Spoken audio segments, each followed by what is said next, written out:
To survive the extreme heat of the African continent, the human body demands salt.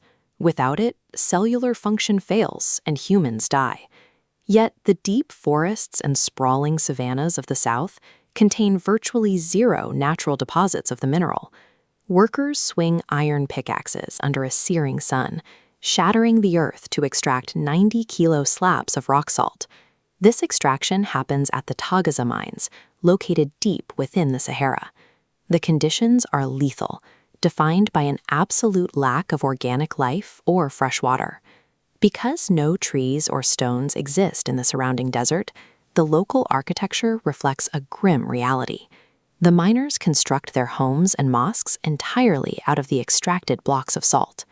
This topological map visualizes the extreme geographic asymmetry driving the economy. Massive salt deposits are concentrated entirely in the northern desert, while the continent's gold reserves are hidden in the southern forests. Between these two zones lies a 1,000-mile expanse of hostile, hyper-arid terrain. The Mali Empire recognized a strict geographic truth. Whoever controls the transit of this biological necessity controls the continent. Moving thousands of heavy 90-kilogram slabs of rock salt across a desert requires a massive logistical undertaking. The Taghaza Berbers and Tuareg nomads operated as the specialized drivers of the camel caravans making this journey. Navigating the 1,000-mile route south carried extreme caloric and mortal risks, requiring careful coordination between scattered oases to prevent the entire caravan from dying of thirst. This data visualization compares the immense caloric cost of transporting a heavy salt slab across the Sahara against the low labor required to pan gold. As a result, the market value of salt exponentially increases every mile it travels south away from the mines. The imperial state of Mali did not mine the salt themselves. Instead, they positioned their borders to intercept it. The physical friction of the Sahara transformed a common dietary mineral into a highly leveraged geopolitical weapon. 1,000 miles south of the blinding white desert lie the dark, humid, vegetated riverbanks of the Bambouk and Bure regions. Local miners stand in humid riverbeds, swirling heavy mud in wooden pans to isolate tiny flecks of pure gold dust. The environment is the exact inverse of Taghaza. Here, there is abundant fresh water, deep shade, and ample food, but there is absolutely zero salt. Inside these rivers, there is a stark absence of any imperial soldiers or military overseers standing alongside the miners. Directly occupying a mining population incurs immense financial overhead. A state has to pay for military garrisons, manage violent resistance, and feed an enslaved workforce. The Mali Empire operated as a cartel. They deliberately avoided military occupation to keep their operational friction near zero. This map shows the Bambouk and Bure goldfields. The state weaponized the region's geography, relying on dense forests and rivers as natural defenses. The state's only physical presence was a perimeter of watchposts strictly at the exits. They watched but never dug. The empire didn't need to force the miners to dig. By leaving them completely autonomous, the state let the locals execute the hardest labor free. This autonomy created a fatal dilemma for the miners. They possessed massive amounts of gold, but they biologically required salt to survive the season.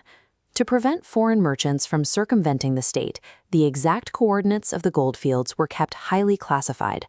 Foreign merchants were forced to stop at the empire's northern outposts. They remained entirely blind to where the gold was actually coming from. The trap functions through strict supply monopolies. The miners can dig the gold, but the state is the only entity permitted to sell them the salt they need to live.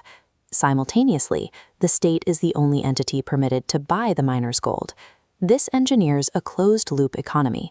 The state dictates the cost of the necessary input and commands the price of the desired output. By weaponizing a biological need, the state engineered a macroeconomic choke point to extract an empire's worth of free labor. The trap was physically sprung at major imperial transit hubs, like the dense river port of Janneh. Here, the two massive logistics engines collided. Riverboats moving gold north met camel caravans moving salt south.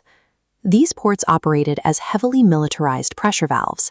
The state controlled the physical docks and the warehouses.